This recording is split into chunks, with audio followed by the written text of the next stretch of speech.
In 2018, the world was amazed after being introduced to Wakanda. Everything from the Dora Milaje to the Jabari to the battle rhinos mesmerized us. We saw a vision of Afrofuturism presented to us by Ryan Coogler, who was directing only his third movie at the time. We all mourned the death of Chadwick Boseman and wondered how on earth the story of Wakanda would continue without King T'Challa.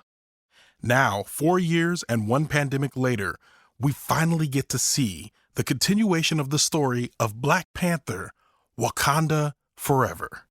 I'm Ronald Young Jr., and I'm leaving the theater.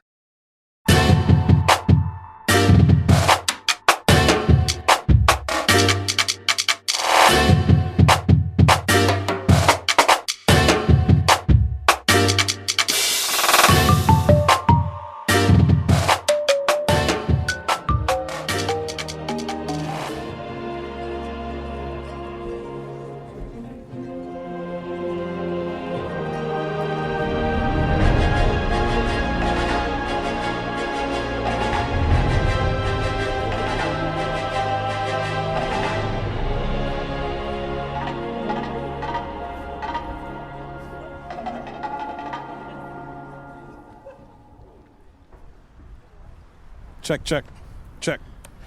All right, this is Ronald, and I'm leaving the theater after seeing Black Panther, Wakanda Forever.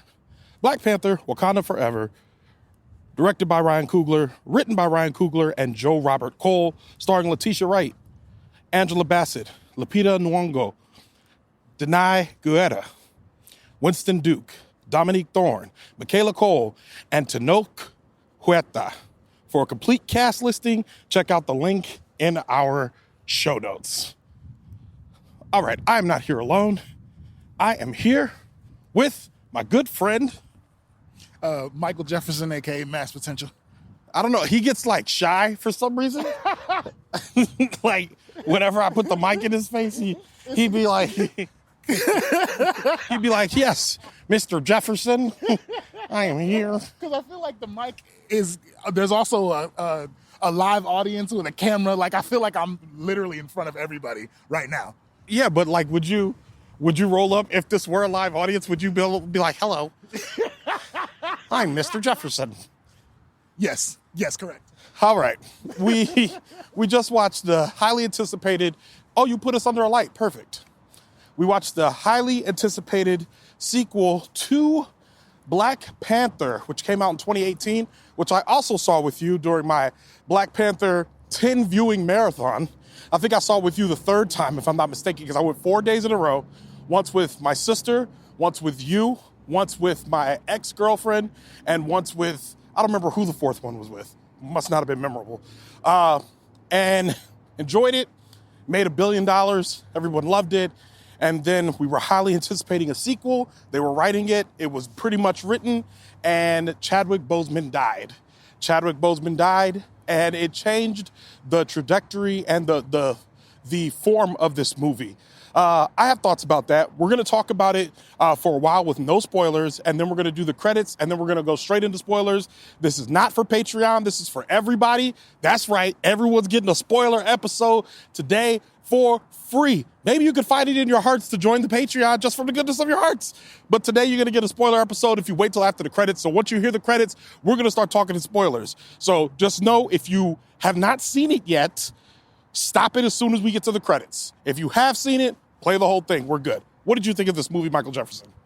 I thought it was good. I don't think it was as good as the first one. Yeah. But I thought it was good, but I have a lot of problems with it. Yeah, I agree. I think this is my second time seeing the movie. You know, I was able to watch it for a press screening because I'm covering it for NPR Pop Culture Happy Hour, which will have already been out by the time y'all hear this. It came out on Friday, and I had some problems with it the first time, and now I have kind of articulated those problems a little more clearly, and I understand them. Some of them are going to be spoilery, so stick around after the credits. But I will say this, the first 2/3 of this movie was as good, if not better, than the first movie, in my opinion. The last third of this movie they just did not stick the landing, and it sullied the rest of the movie, in my opinion. I think we were going on a journey, and I was with them, and I was ready, and then they got to the third act, and we're just like, oh, snap, we've been in here for 2 hours and 15 minutes. We got to wrap this up. It's funny because that's not what I thought, but it's interesting that you would say that up until that point, you think it was better than the first one, because I actually think the opposite. Okay.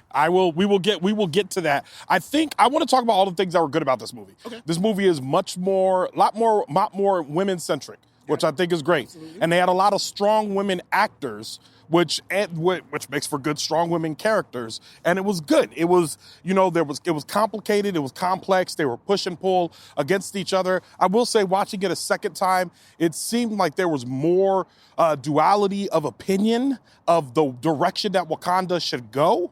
That made more sense in the first movie. Whereas in this one, there wasn't as much conflict between the women as to what to do with Wakanda or what action to take next. It seemed like everyone was pretty much on the same team. People weren't happy with each other all the time, but they're pretty much on the same thing. What did you think about the women-centricness of this movie?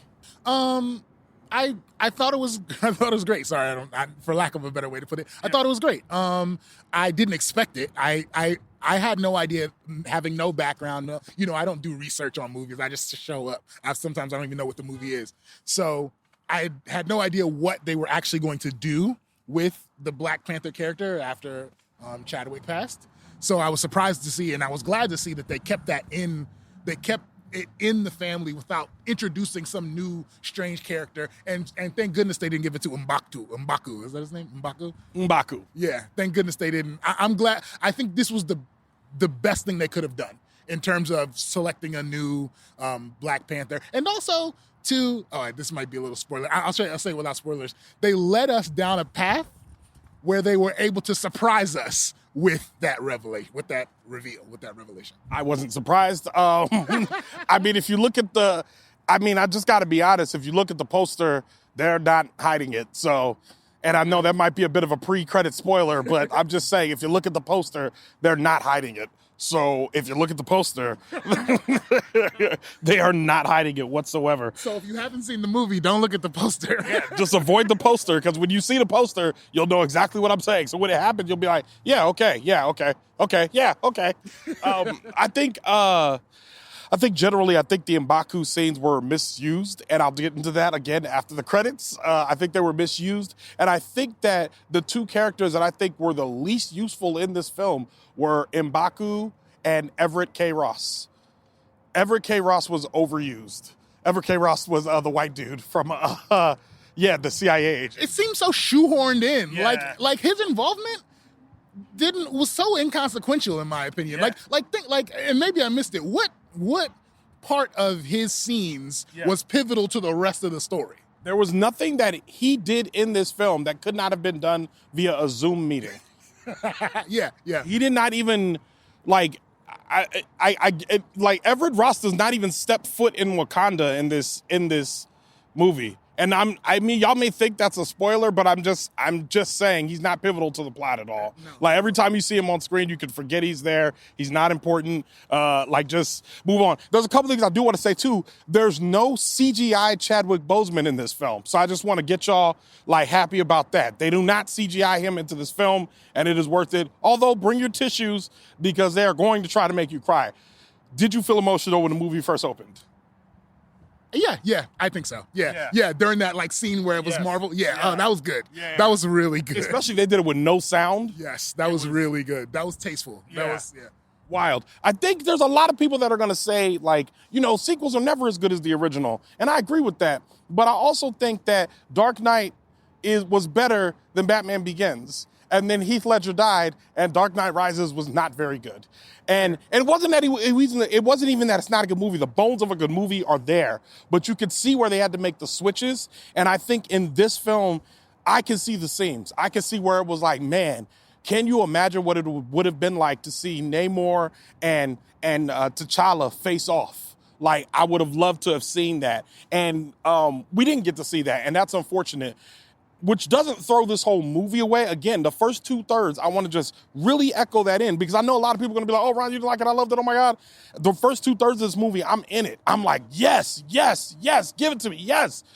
So when we get to the spoiler part, I need you to identify exactly the moment where it went left for you. I will take you through it. As a matter of fact, you know what? Let's just go ahead and give ratings and get to the good stuff. Sweet. They're all waiting for it now anyway. So what's your rating on this?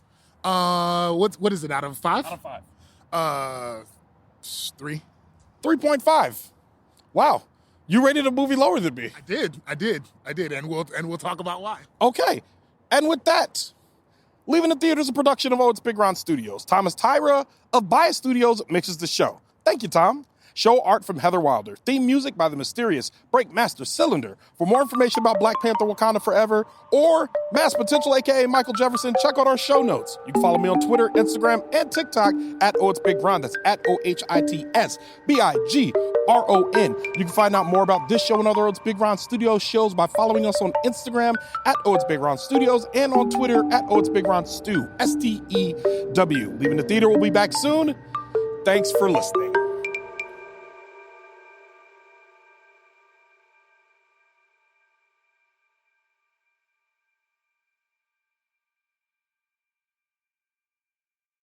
And we're back after the credits. Okay, so we're all spoilers. Strap in, get ready. Let me just start off by saying this. I think if you're going to take Shuri on a journey that ends with her being the Black Panther, you ran out of time. Because you got to and the reason why I say that is because you spent all this time, like, getting her through this emotional place where looming over the entire movie is the fact that Chadwick Boseman is dead. So we know T'Challa is not going to pop up in this movie. But then, for some stupid reason, you kill Queen Ramonda in the movie. Yeah, that was unnecessary. That was so unnecessary. Yeah, like, why would you do that? Like, you could have put her in a coma. You could have put her, like, you could have knocked her away. Like, you could have got her kidnapped, 100 things. But kill her? That's wild. It seemed unnecessary when I watched it happen. It seemed like this nobody else needed to die. Yeah. Sorry. Yeah. No, and it was for no reason. Like, if you get to the point where she is Black Panther, now she is out for vengeance. For those of you that have seen the additional scene, she is with Michael B. Jordan, a.k.a. Killmonger. When she sees him in the ancestral plane, he basically recites a bunch of stuff to her about vengeance and all that. And it doesn't make sense to me because when she comes back, she has a conversation with M'Baku. Yeah. And we know that in the first movie, M'Baku is nearly killed by T'Challa early in the movie. And he says, yield, your people need you. I don't want to kill you. Which for me plants the seed about the relationship between M'Baku and Shuri. Throughout this entire movie, M'Baku's talking to Shuri. Hey, Shuri, what's up? How's it going? It's your boy M'Baku, all that. She has 2 private conversations with M'Baku. At one point, he says, I don't think we should kill Namor. Never in that conversation, he says he's important to his people. Is this ringing a bell for anybody? Right. Never in this conversation that he goes, hey, man, your brother once saved my life because I was important to these people. If I died, I don't know what would have happened to Jabari Land. That's such a missed opportunity. Yes. Wow. Yeah. So you tell him that, and then when she is standing over him, we get to add a part of Chadwick Boseman back to the movie because we just flash back to him sparing M'Baku's life, and then when she says, "Show him who you are," Queen Ramonda says it. She says it to him in the first movie. It's like they forgot the first movie. When they made the second one, they forgot about the first movie. Correct. Like, you didn't have to draw any of this. You didn't have to, like, reinvent the wheel here. And that's actually a good point because while I was watching it, one of the things I did to prepare for this was I watched the first one in a close, because the first time I saw it was when it came out and then never again. Yeah. So I wanted to watch it again to refresh. Was unnecessary. Yeah. I didn't need it. You don't need it. No. In most cases, like, there was stuff there that, like, it wasn't necessarily building on this except for you to know the characters. But I'm saying, like, if she's going to be on a journey that ends with her sparing this man's life, there's no motivation for her to do that just because she saw, Tato. Man, I already forgot the name of this place. It's not Atlantis, though. And it just occurred to me, we didn't talk about Namor or any of his people in the entire before the credits. What did you think about Namor and his people? So that's why I don't like this movie. Oh, okay. I guess Okay, I guess if I'm being honest, I'm not sure what new conflict they could have introduced for this to overcome. And it is still a Marvel movie. And I think I should start by saying, because this is Black Panther, I feel more closely tied to it because I'm Black. Yes. And so I feel more closely tied to it. But I forget that it's a Marvel movie and Marvel got a Marvel, right? Yeah.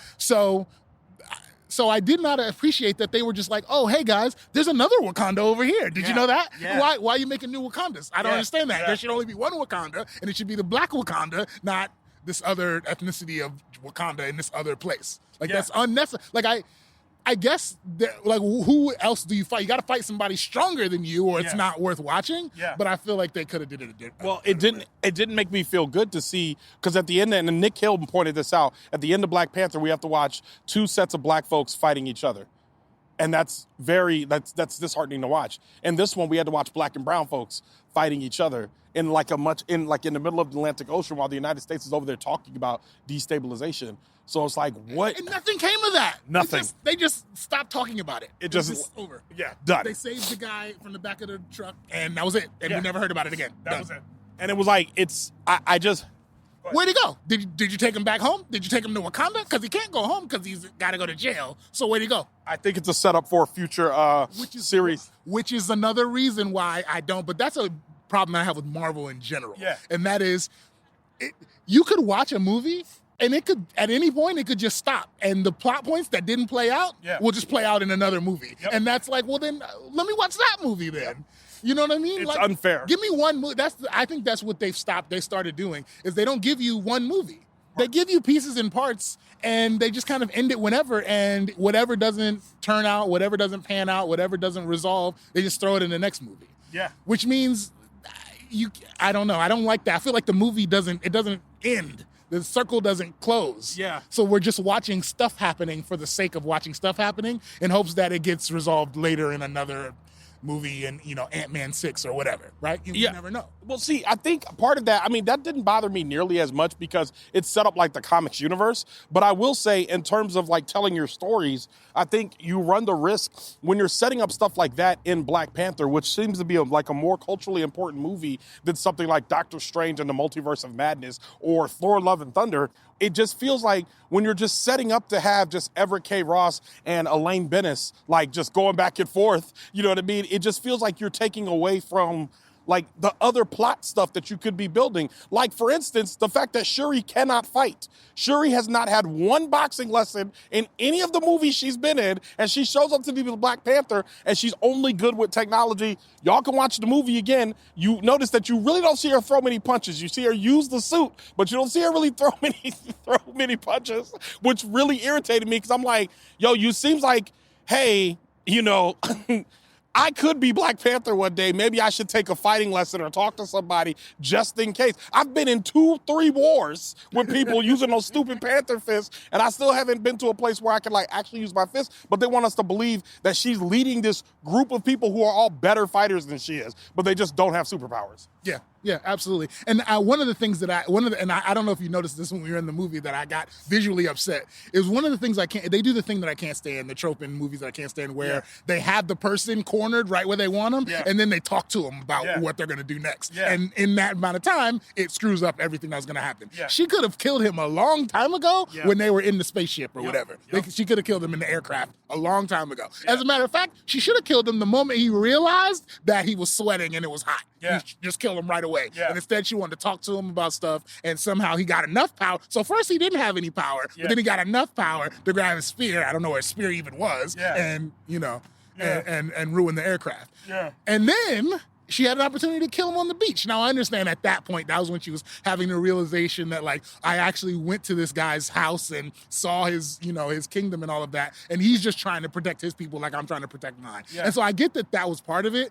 But then don't do the other stuff, right? Don't do the airplane part. Don't do that. Like, why? I feel like it's cheap. Yeah. I feel like it's supposed to make us think something and then be like, nope, psych. But I don't think it's fair the way, I don't know. You know what I'm saying. No, I absolutely agree. I also I think because they fumbled, again, this is why I feel like the movie ran out of time.